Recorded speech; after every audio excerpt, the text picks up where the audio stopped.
Hello students, we are here for a new topic, that is organization structure and departmentation. First we will know what is organization. So organization is a large group of persons united to achieve any task, or in other words we can say it is a mechanism or structure that enables living thing to work effectively, right? Or we can say organization is also defined as the process of identifying and grouping the work to be performed, defining and delegating responsibilities and authority, to establishing relationship for purpose of enabling people to work more effectively. Now, what is organization structure? Organization structure deals with the overall organizational arrangement in an enterprise. Now, organization structure provides an appropriate framework for authority and responsibility relationship between various positions. Now we will see the tree diagram of organization structure, in which organization structure is categorized into three main groups, that is marketing, production and finance. Further, marketing divides into another three groups, that is selling, sales promotion and advertising. And production divides into four groups, that is production control, purchasing, manufacturing, quality assurance. And the last, finance, is divided into different groups, that is distribution, credit, fund control, source of funds, capital and requirement. As we know, manufacturing also divided into further groups, that is tooling, assembling and fabrication. This is all about organization structure, how the organization is divided into the structure. Now we will know what is departmentation. See, departmentation is the process which is used to group the activities of the enterprise into various divisions for purpose of efficient management, right? What is departmentation? From here we can say department is a process by which we make groups according to activities, or according to the function, or according to the manufacturing unit, or according to our clients, right?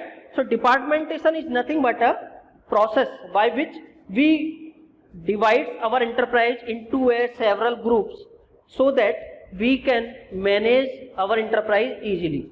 And in departmentation, why we require departmentation? See, when the size of an enterprise grows, the number of employees also increases, right? Means when the enterprise goes, we require more employees. So, but there is a limitation on the number of persons an enterprise can manage directly. So this limitation restricts the size of enterprise if the enterprise does not open for the device of departmentation, right? So this is the disadvantage if we don't use the departmentation. Why? Because an enterprise can directly manage a limited number of employees directly, right? So if you want to increase your enterprise, then you have to be open for the device of departmentation. Now we will see what is the aim of departmentation. First point, to group the activities and personnel to make manageable unit. And second, to being specialization in a performance of various activities. And third, to fix responsibility of the heads of various departments for the achievement of organization goals, right? And next we will see about the advantage of departmentation, why we require and what are the benefits we will get from the departmentation. First point, since everyone knows precisely his duty and authority, the efficiency of enterprise will automatically increases, right? So as second point, as jobs are well defined and responsibilities are well clarified, it is easy to fix accountability right? Now third point, the departmental managers are given opportunity to take initiatives and learn new managerial skills. And if you learn new managerial skill, your skills will also improve, and this will gain in the organizational goal achievement, right?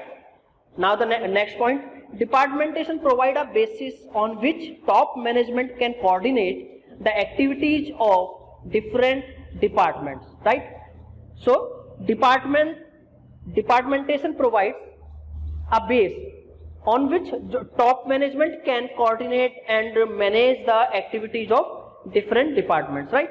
There are different methods used for the departmentation on the basis of function, on the basis of work, on the basis of client, on the basis of project. First, we will know departmentation on the basis of function, right? Departmentization by function, that is shown on display, where in the activities of organizations are divided according to function, are divided into a primary function to be performed, that is manufacturing, marketing, engineering, research and development, employee relations, and finance, right? By function we can say the head of the departmentization will be of board of director, and under that general manager will report to him, and many other several heads are reporting to general manager, that is manufacturing department, marketing department, engineering department, research and development department, employee relations department, and finance department. These all are departments who are reported to general manager, and general manager report to board of director. Now we will see the advantage of departmentization by function. First advantage, it allows specialization of work, thus ensuring cost efficient utilization of human resources. What it means? If we divide into department on the basis of function, it will allow us in specialization of work, right? What it means? For example, we will divide few employees into a engineering department, few in research department according to their function. This will give us a specialization, right? So the specific department will only focus on the specific field they are divided into. Next, concentration of authority of responsibility in top management, thus ensuring there are no conflicts arises from different authorities. That means concentration of top management is to reducing all the conflicts arises from different authorities, right? Now as they are divided into the departments, so their conflicts are easy to handle. So these are the advantages of departmentization by function. And what is its disadvantage? Functional specialists lose sight of overall organization objectives and work for functional objective only. What it means? That means if we divide an enterprise into a department by function, this will lose sight of organization objective, rather than they will have only functional objectives. Now the next type is departmentization by product. So in departmentization by product lines are segregated, and each product has its own manager and its own manufacturing, selling. For example, we have a company, an automobile company, which manufactures two different power of engines. That is one is of 1000 cc and another one of 100 cc, right? So they will have separate division of 800 cc and 1000 cc automobile manufacturing, in which they have individual production department, sales department, account department, and personal department.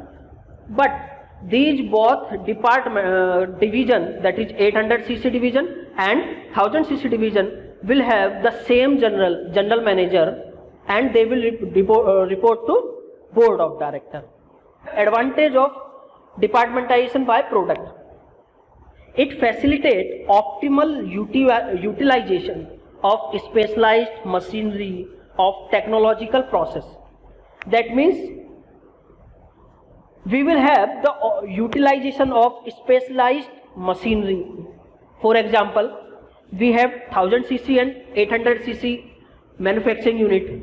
If we are using a same machine of 1000cc in 800cc, then we will not using the we will not have the optimal usage of that 1000cc machinery in 800cc machinery. So we will require specialized utilization of machinery individually in 800cc also and in 1000cc also.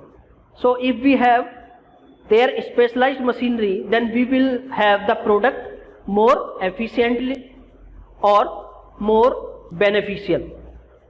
Now the disadvantage of departmentalization by product: first, it will lead to duplication of managerial manpower, leading to higher cost. That means we have to manage both departments separately, so we will require more cost, more managerial manpower.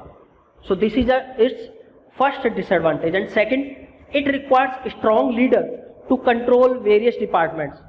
Right? Now we will move to next type, that is departmentalization by customer or market. Sales is the exclusive field of its application. The departmentalization by a customer depends on exclusive field of its application. That means sales is the exclusive field of its application to give individual attention to diverse group of buyers in the market. Sales activities are often split in several parts. Right? For example, if we are manufacturing any product for commercial use and for personal use, so we have to departmentize our enterprise into that according to the customer, because commercial use is like requiring more rigidity, less complexity and more reliable product as compared to the personal use, because in personal use we don't have application for industrial. Right? Next, the departmentalization by territory. Market area is broken up into sales territories, and a responsible executive is put in charge of each territory. The salesman of each territory reports to their regional or territorial manager. Now the next is departmentalization by process. The manufacturing activities may be subdivided on the basis of their process of production. Similar machines such as lathe machine, all driving machines, all shapers, etc., all grouped into separate sections, each kept at one place and for a distinct operation on the job. So the arrangement works all right for job order work and is unsuitable for mass production. Thank you. I hope you like this video.